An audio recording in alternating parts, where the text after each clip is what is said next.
Le 12 juin 1991, le copilote Antoine Dubois, âgé de 29 ans, disparut mystérieusement à bord du vol Air France 238, reliant Paris à New York, devenant l'une des affaires les plus troublantes de l'histoire de l'aviation commerciale française, lorsqu'un membre d'équipage expérimenté s'évanouit sans laisser de traces d'un Airbus A340 volant à 12 000 mètres d'altitude au-dessus de l'Atlantique Nord. Dubois était un aviateur respecté avec plus de 7 années d'expérience en aviation commerciale, reconnu pour son attention méticuleuse aux protocoles de sécurité et son dévouement à l'excellence professionnelle, ayant été récemment promu copilote principal après avoir réussi un programme de formation avancée qui le qualifiait pour voler sur les routes internationales les plus importantes d'Air France. Le vol avait décollé normalement de l'aéroport Charles de Gaulle à 15h45 heure locale, transportant 298 passagers sur une route qu'Air France exploitait sans incident depuis plus de 2 décennies, avec Dubois occupant sa position habituelle dans le cockpit aux côtés du capitaine Henri Moreau, un pilote vétéran avec qui il avait volé ensemble à plus de 60 reprises précédentes. D'où nous lisez-vous? Partagez votre ville et votre pays dans les commentaires avant de continuer cette histoire. Pendant les 3 premières heures du vol, tout s'était déroulé selon les procédures standards, avec Dubois effectuant ses vérifications de routine, communiquant normalement avec le contrôle du trafic aérien et maintenant une conversation professionnelle avec le capitaine sur les conditions météorologiques et les progrès du vol vers l'aéroport JFK. L'hôtesse en chef, Céline Morvan, âgée de 33 ans et forte de 9 années d'expérience sur les vols internationaux, avait remarqué que Dubois semblait légèrement nerveux lors de l'inspection pré-vol, mais avait attribué cela au stress normal de voler une nouvelle route qui avait été récemment ajoutée à son emploi du temps régulier. Cependant, vers 19h30 GMT, alors que l'avion survolait les eaux internationales de l'Atlantique Nord à 12 000 mètres d'altitude, Dubois disparut simplement du cockpit sans explication, laissant le capitaine Moreau seul pour piloter l'appareil et soulevant la question impossible de savoir comment un homme adulte pouvait s'évanouir d'un espace clos et pressurisé sans que personne ne le voie partir. 7 ans plus tard, en 1998, Céline Morvan contacterait l'inspecteur en chef Philippe Rousseau de la police judiciaire avec une confession qui révélerait une conspiration impliquant le trafic de diamants de sang, la corruption gouvernementale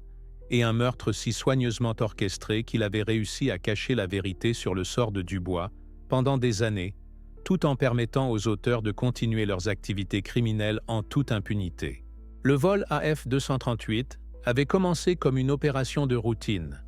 mais dès le moment du décollage, une série d'événements apparemment innocents avait été préparé le terrain pour la disparition d'Antoine Dubois, qui avait involontairement découvert des preuves d'un réseau sophistiqué de contrebande de diamants qui utilisait les vols Air France comme couverture pour transporter des diamants de conflit entre l'Afrique et les acheteurs européens et américains. Lors de l'inspection pré-vol standard qu'il avait menée selon les protocoles établis, Dubois avait remarqué des irrégularités mineures dans la répartition du poids de l'avion, qui ne correspondait pas au manifeste officiel de fret, des différences qu'il avait initialement attribuées à des erreurs de documentation, mais qu'il avait décidé d'enquêter plus minutieusement pendant le vol pour s'assurer qu'elles ne représentaient pas un danger pour la sécurité. Céline Morvan avait observé que Dubois avait passé un temps inhabituel à examiner les compartiments de fret pendant son inspection,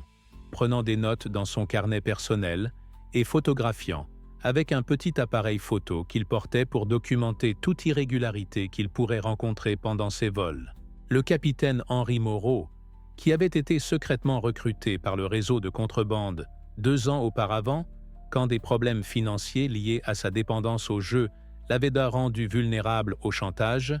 surveillait les activités de Dubois avec une inquiétude croissante, surtout après que le copilote avait commencé à poser des questions sur les routes de vol modifiées et les changements de dernière minute dans les manifestes de fret. Pendant les premières heures du vol, Dubois avait continué son enquête discrète, utilisant les systèmes de navigation de l'avion pour vérifier qu'il suivait le plan de vol officiel et consultant la documentation qu'il avait apportée avec lui sur les protocoles de sécurité du fret qui étaient systématiquement violés. Céline avait remarqué que la tension dans le cockpit avait progressivement augmenté, avec des conversations devenant de plus en plus brèves entre le capitaine et le copilote, et avait observé que Moreau faisait des appels radio non programmés utilisant des fréquences qui ne faisaient pas partie des procédures de communication standard. Vers 19h15, Dubois avait fait une découverte qui scellera son destin. Il avait trouvé des preuves photographiques de compartiments de fret qui avaient été illégalement modifiés pour dissimuler des diamants, et avait calculé que le poids supplémentaire de la cargaison illégale représentait un risque significatif pour la sécurité du vol que le capitaine avait délibérément caché. Lorsque Dubois avait confronté Moreau avec ces preuves et avait menacé de signaler les violations aux autorités aéronautiques dès qu'ils atterriraient à New York, il avait inconsciemment signé son propre arrêt de mort de la part d'une organisation criminelle qui ne pouvait pas permettre que leur opération multimillionnaire soit exposée. L'élimination d'Antoine Dubois fut exécutée avec une précision qui démontrait la sophistication du réseau de contrebande de diamants et leur expérience dans l'élimination de menaces à leurs opérations, utilisant des méthodes qui avaient été développées spécifiquement pour faire disparaître des personnes d'aéronefs en vol sans laisser de preuves physiques qui pourraient être détectées lors d'enquêtes ultérieures. Le capitaine Moreau avait discrètement activé un système de communication crypté qui avait été illégalement installé dans l'avion, alertant ses contacts au sol sur la situation problématique qui s'était développée avec le copilote et recevant des instructions spécifiques sur la façon de procéder pour éliminer la menace sans compromettre l'opération de contrebande en cours. Pendant les moments finaux avant la disparition de Dubois, Céline avait observé que Moreau avait envoyé Dubois pour effectuer une inspection d'urgence des systèmes de pressurisation dans la section de fret, un ordre qui avait semblé routinier, mais qui avait en réalité été conçu pour attirer le copilote vers une zone de l'avion, où il pourrait être éliminé sans que les passagers ou le reste de l'équipage ne soient témoins. Ce que Céline avait assisté ensuite la traumatiserait pendant les 7 années suivantes. Elle avait vu 2 hommes qu'elle ne reconnaissait pas, habillés comme des membres d'équipage, mais qui n'étaient clairement pas des employés d'Air France, émerger de la section de fret et se diriger vers l'endroit où Dubois avait été envoyé, portant un équipement qui semblait médical, mais qui avait un but sinistre. Les hommes avaient été introduits dans l'avion lors d'un arrêt de maintenance non programmé qui avait eu lieu avant le décollage, soi-disant pour effectuer des inspections de routine, mais qui avait en réalité été une opportunité de placer des assassins à bord avec la cargaison de diamants qui constituait le véritable objectif du vol. Céline avait entendu des bruits de lutte provenant de la section de fret, suivis d'un silence inquiétant, et lorsqu'elle avait tenté d'enquêter, elle avait été interceptée par Moreau, qui lui avait expliqué avec une froideur terrifiante qu'elle avait assisté à quelque chose qui ne s'était jamais passé, et que sa survie dépendait de sa capacité à oublier complètement tout ce qu'elle aurait pu observer d'inhabituel pendant le vol. Les assassins avaient utilisé des drogues sédatives pour neutraliser Dubois avant d'utiliser le système d'évacuation d'urgence de l'avion pour expulser son corps au-dessus de l'Atlantique Nord. Une opération qui avait été chronométrée pour coïncider avec une zone d'eau profonde où le corps ne serait jamais récupéré. L'équipement médical qu'ils avaient utilisé comprenait des dispositifs pour simuler une crise cardiaque au cas où le corps serait éventuellement trouvé. Mais l'emplacement distant au-dessus des eaux internationales avait assuré qu'il n'y aurait aucune preuve physique de ce qui s'était réellement passé à bord du vol 238. Le réseau de contrebande de diamants qui avait ordonné l'assassinat d'Antoine Dubois opérait au sein d'Air France depuis plus de 5 ans, corrompant des employés clés et établissant des routes élaborées pour transporter des diamants de conflit entre l'Afrique, l'Europe et les États-Unis en utilisant les avions commerciaux comme couverture parfaite pour leurs activités criminelles. L'organisation était dirigée par Marcel Fontaine, un cadre supérieur d'Air France qui avait utilisé sa position pour recruter des pilotes, du personnel de maintenance et des employés d'aéroport qui étaient disposés à participer aux opérations de contrebande en échange de paiements qui dépassaient significativement leurs salaires officiels. Le capitaine Moreau avait initialement été recruté après que l'organisation avait enquêté sur sa situation financière personnelle et découvert ses dettes de jeu substantielles, lui offrant une solution à ses problèmes financiers qui avait résulté en sa participation complète aux activités criminelles. Le réseau avait développé des méthodes sophistiquées pour modifier les compartiments de fret dans les aéronefs sans détection, créant des espaces cachés qui pouvaient transporter jusqu'à 10 millions d'euros de diamants par vol sans être détectés lors des inspections de routine par les autorités aéronautiques ou douanières. Les vols vers New York avaient été particulièrement lucratifs pour l'organisation, car la route établissait des connexions avec des revendeurs américains qui payaient des prix premium pour des diamants transportés en utilisant des méthodes qui avaient des chances minimales d'interception par les agences d'application de la loi. Céline avait été spécifiquement menacée avec des photographies de sa famille, incluant sa mère âgée et ses 2 jeunes enfants, laissant clairement entendre que toute tentative de révéler ce qu'elle avait vu résulterait non seulement en sa propre mort, mais aussi en l'élimination systématique de tous ses proches. L'organisation avait préparé une histoire de couverture élaborée pour expliquer la disparition de Dubois, incluant de la documentation falsifiée suggérant qu'il avait volontairement quitté l'avion lors d'un arrêt de carburant non programmé au Canada, profitant de juridictions internationales complexes pour créer une explication qui serait difficile à vérifier. Pendant les années suivant le meurtre de Dubois, le réseau avait continué d'étendre ses opérations, recrutant du personnel supplémentaire d'airline et développant des routes plus sophistiquées qui incluaient des vols vers l'Asie et le Moyen-Orient, où il pouvait transporter des cargaisons encore plus précieuses avec un risque minimal de détection. Les profits générés par ces opérations avaient été utilisés pour corrompre des fonctionnaires gouvernementaux de haut niveau, incluant des membres des autorités réglementaires de l'aviation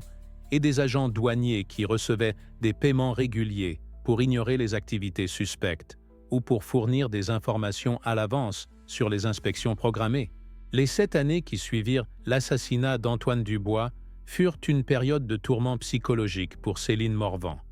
qui avait été forcée de continuer à travailler pour Air France tout en vivant avec la connaissance qu'elle avait assisté à un meurtre et qu'elle était utilisée involontairement comme partie d'une opération criminelle qui continuait d'utiliser des vols commerciaux pour transporter des diamants et éliminer toute personne qui menaçait d'exposer leurs activités. La compagnie aérienne avait habilement géré l'enquête officielle sur la disparition de Dubois, fournissant des déclarations préparées qui décrivaient son abandon volontaire du vol comme le résultat de problèmes personnels qui l'avaient mené à chercher une nouvelle vie au Canada. Une histoire qui était impossible à vérifier en raison des lois sur la vie privée et de la complexité des enquêtes internationales sur les personnes disparues. La famille de Dubois, dévastée par sa disparition et frustrée par le manque de coopération des autorités officielles, avait embauché des enquêteurs privés et fait pression sans relâche pour une enquête plus approfondie.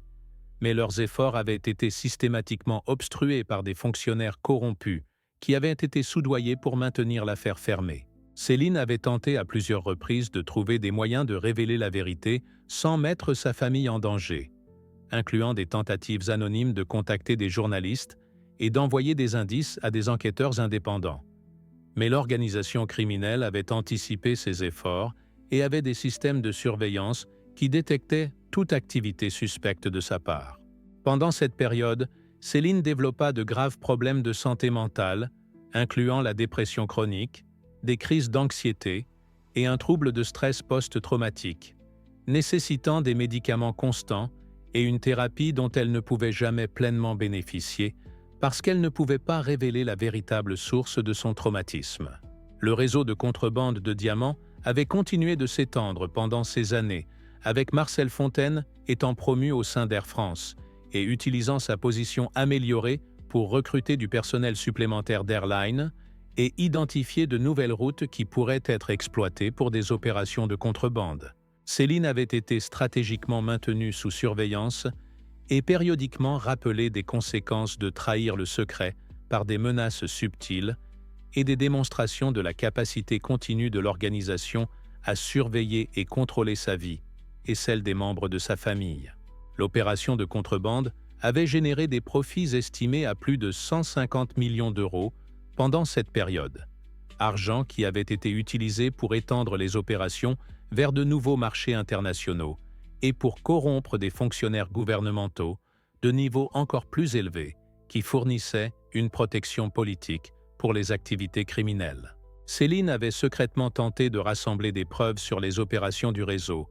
prenant d'énormes risques personnels pour documenter leurs activités dans l'espoir qu'un jour, elle pourrait trouver un moyen de les exposer sans condamner sa famille à mort. En 1998, une série d'événements convergerait pour fournir à Céline l'opportunité et le courage nécessaires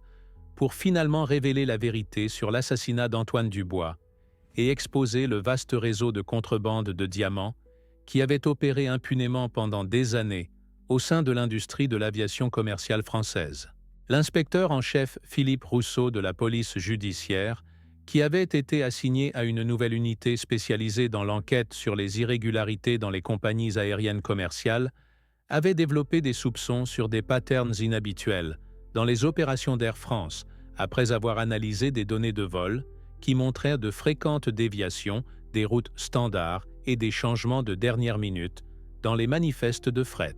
Rousseau avait identifié des incohérences dans les dossiers officiels liés à la disparition de Dubois et avait commencé à questionner la version officielle des événements, surtout après avoir découvert que plusieurs autres employés d'Air France avaient signalé des comportements suspects sur des vols similaires pendant la même période. Un changement de direction au ministère de la Justice avait résulté en l'assignation de nouveaux procureurs qui n'étaient pas compromis par la corruption, fournissant une opportunité de rouvrir des affaires qui avaient été précédemment fermées sans interférence d'officiels criminellement compromis. Céline avait appris par des contacts dans l'industrie de l'aviation que Rousseau menait une enquête renouvelée sur les irrégularités chez Air France, et après des mois de surveillance prudente pour s'assurer qu'elle n'était pas surveillée,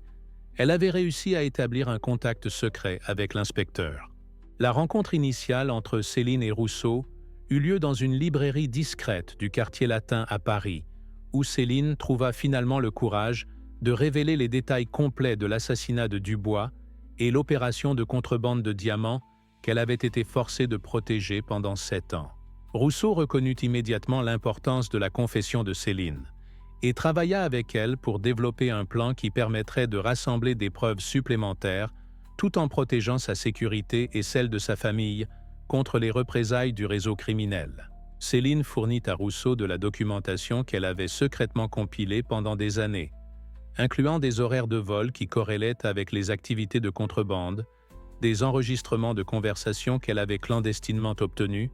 et des preuves financières démontrant des flux d'argent inhabituels liés aux opérations criminelles. Le plan développé par Rousseau incluait la coordination avec les agences internationales d'application de la loi pour intercepter une opération de contrebande en cours, fournissant des preuves irréfutables qui exposeraient tout le réseau criminel et s'assureraient que les auteurs ne puissent pas échapper à la justice ou éliminer des témoins. L'opération pour exposer le réseau de contrebande de diamants et obtenir justice pour Antoine Dubois fut exécutée avec une précision militaire en novembre 1998, quand les autorités françaises, américaines et canadiennes se coordonnèrent simultanément pour arrêter tous les membres de la conspiration, tout en interceptant un chargement massif de diamants de conflit qui était transporté sur le vol Air France 447 de Paris à Montréal. Céline avait fourni des informations cruciales sur les méthodes utilisées pour dissimuler les diamants dans des compartiments d'avions modifiés, les codes de communication utilisés par les conspirateurs et les horaires spécifiques quand les transferts de diamants avaient eu lieu, permettant aux enquêteurs d'intercepter des preuves qui auraient autrement resté cachées lors d'inspections de routine. Les arrestations incluaient non seulement le capitaine Moreau et Marcel Fontaine, mais aussi un vaste réseau de complices qui incluait des mécaniciens d'aéronefs corrompus, du personnel de maintenance, des agents douaniers soudoyés, des fonctionnaires d'aéroports payés pour ignorer les activités suspectes, et plusieurs membres d'organisations internationales de trafic de diamants qui avaient utilisé Air France comme leur méthode principale de transport vers les marchés mondiaux. Les preuves rassemblées pendant les descentes révélèrent la véritable ampleur de l'opération, qui avait transporté plus de 500 millions d'euros de diamants de conflit pendant 5 ans, générant des profits estimés à plus de 200 millions d'euros, qui avaient été blanchis à travers des investissements légitimes et des comptes bancaires offshore. Pendant les interrogatoires qui suivirent les arrestations, plusieurs conspirateurs confessèrent leur participation dans l'assassinat de Dubois, confirmant les détails que Céline avait fournis et révélant des informations supplémentaires sur comment ils avaient disposé du corps et fabriqué de fausses preuves pour soutenir l'histoire de sa défection volontaire au Canada. Le capitaine Moreau, face à des preuves accablantes et la perspective de plusieurs sentences à vie, admit finalement qu'il avait personnellement administré les drogues sédatives à Dubois avant que les assassins l'expulsent de l'avion au-dessus des eaux internationales. Une confession qui fournit la clôture finale que la famille Dubois avait cherchée pendant 7 ans. Marcel Fontaine, le dirigeant d'Air France qui avait dirigé toute l'opération, révéla pendant sa confession que la compagnie aérienne avait été complètement consciente des activités de contrebande au plus haut niveau de gestion et avait reçu des paiements réguliers pour fournir l'accès aux aéronefs et faciliter le transport de cargaisons illégales. Les confessions révélèrent aussi que Dubois n'avait pas été la première victime du réseau, avec des preuves suggérant qu'au moins 5 autres employés d'Airline, qui avaient de poser des questions gênantes sur les activités suspectes, avaient été éliminés pendant les années précédentes, incluant un inspecteur de maintenance qui avait découvert des modifications non autorisées et un agent de sécurité qui avait rapporté un comportement suspect de pilote. Les procès qui suivirent l'exposition du réseau de contrebande de diamants devinrent l'une des affaires criminelles les plus significatives de l'histoire de l'aviation française, attirant l'attention médiatique internationale et résultant en des réformes complètes, des réglementations de sécurité aéronautique et des protocoles de surveillance pour les compagnies aériennes commerciales. Le capitaine Henri Moreau fut condamné à la prison à vie sans possibilité de libération conditionnelle pour le meurtre d'Antoine Dubois, en plus de sentences supplémentaires pour trafic de diamants, conspiration et de multiples autres charges liées à l'opération criminelle qu'il avait aidé à diriger pendant des années. Marcel Fontaine et d'autres conspirateurs principaux reçurent des sentences allant de 30 à 45 ans,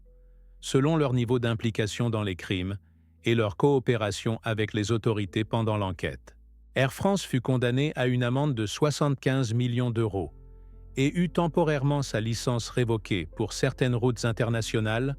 forçant la compagnie aérienne à implémenter des réformes de sécurité complètes et des systèmes de surveillance qui préviendraient de futures activités criminelles. Céline Morvan fut placée dans un programme de protection des témoins et reçut une immunité complète en échange de son témoignage.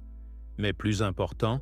elle trouva finalement la paix psychologique qu'elle avait cherchée pendant 7 ans, en sachant qu'elle avait rendu justice à Antoine et aidé à démanteler une organisation criminelle qui nuisait à la sécurité mondiale. La famille Dubois, bien que dévastée par la confirmation qu'Antoine avait été assassiné, exprima sa gratitude envers Céline pour son courage à finalement révéler la vérité et fournir la clôture qu'ils avaient désespérément cherchée pendant des années. L'affaire inspira la création de la loi Antoine Dubois, législation exigeant des protocoles de sécurité renforcés pour les équipages d'aéronefs, incluant des systèmes de traçage GPS pour tous les membres d'équipage, des caméras de surveillance en temps réel dans les cockpits et des vérifications d'antécédents plus rigoureuses pour tout le personnel aéronautique. Les révélations menèrent aussi à des réformes dans les procédures d'inspection d'aéronefs, avec de nouvelles exigences pour des inspections aléatoires de compartiments de fret et des systèmes de détection améliorés pour identifier les modifications non autorisées qui pourraient être utilisées pour dissimuler la contrebande. La coopération internationale démontrée pendant l'enquête établit de nouveaux standards pour la coordination entre les agences d'application de la loi dans les cas impliquant de multiples juridictions et des organisations criminelles transnationales opérant dans l'industrie de l'aviation. Une décennie après que la vérité sur l'assassinat d'Antoine Dubois fut finalement révélée, l'impact de son affaire continuait d'influencer les politiques de sécurité aéronautique et les protocoles de protection d'équipage à travers la France et internationalement,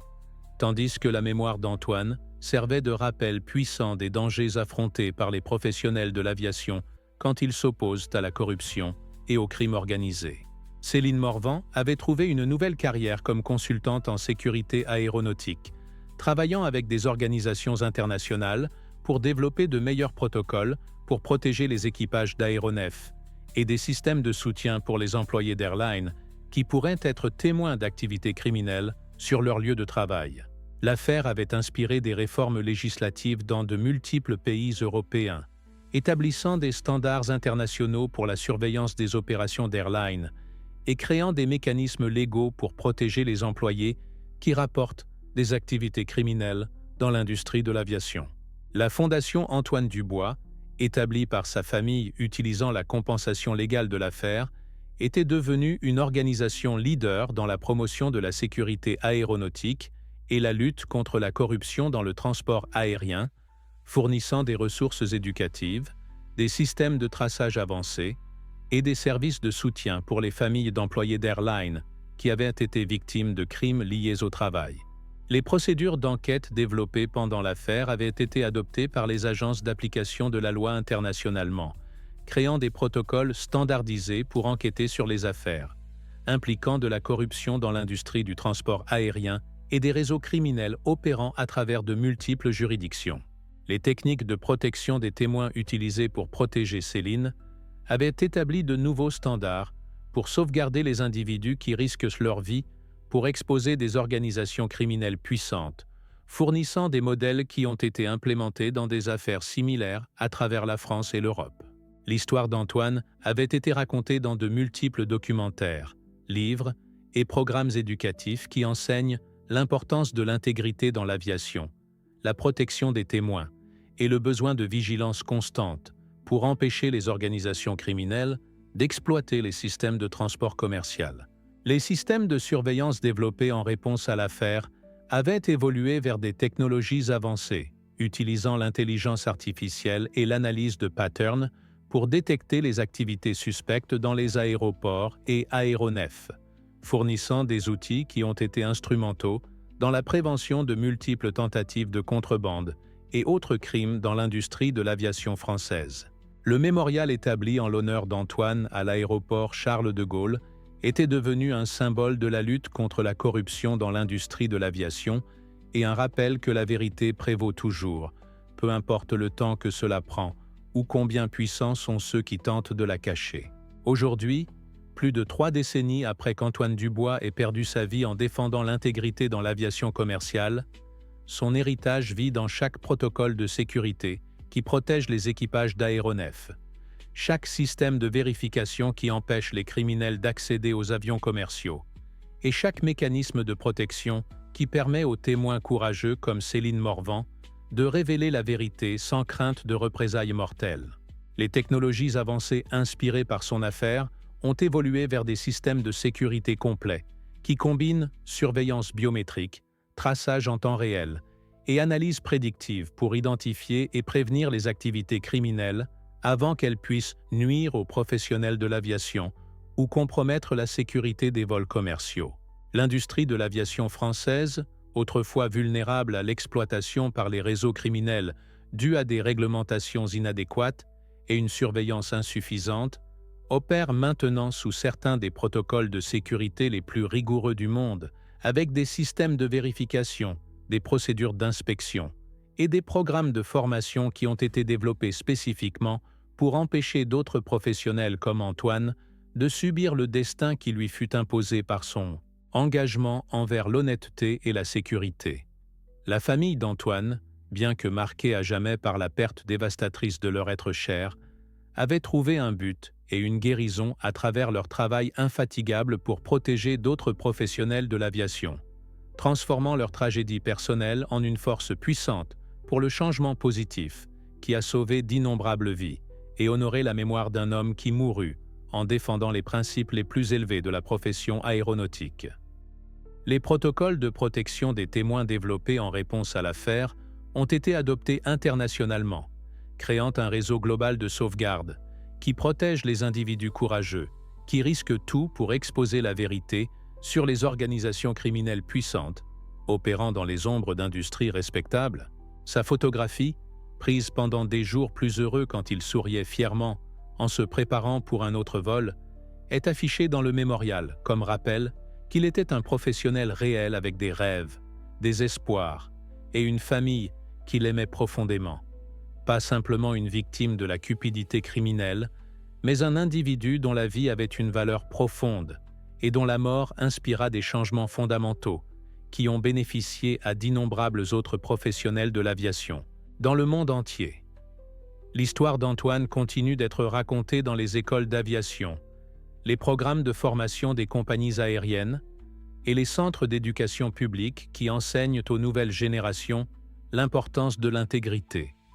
le courage de se dresser contre la corruption et la responsabilité que nous partageons tous de protéger la sécurité de l'aviation commerciale. Les systèmes qui maintenant protègent les équipages pendant les vols commerciaux sont si avancés que beaucoup d'employés d'airlines ne réalisent jamais les multiples couches de sécurité opérant pour assurer leur protection, depuis les vérifications biométriques jusqu'à la surveillance par satellite, qui peut tracer leur localisation exacte pendant tout leur quart de travail. Chaque membre d'équipage qui complète en sécurité un vol commercial porte avec lui un peu de l'héritage d'Antoine Dubois, et chaque employé d'airline qui choisit de faire ce qui est juste en rapportant des activités suspectes accomplit la promesse implicite que son sacrifice ne fut pas vain. Son histoire démontre que même les tragédies les plus sombres peuvent être transformées en force pour le bien, quand l'amour, la détermination et l'engagement envers la justice se combinent pour créer des changements durables qui protègent la vie et honorent la mémoire de ceux qui moururent en défendant l'intégrité professionnelle, s'assurant qu'Antoine soit rappelé non seulement pour comment il mourut, mais pour les innombrables vies que son héritage a aidé à sauver et protéger dans les cieux, de France et au-delà.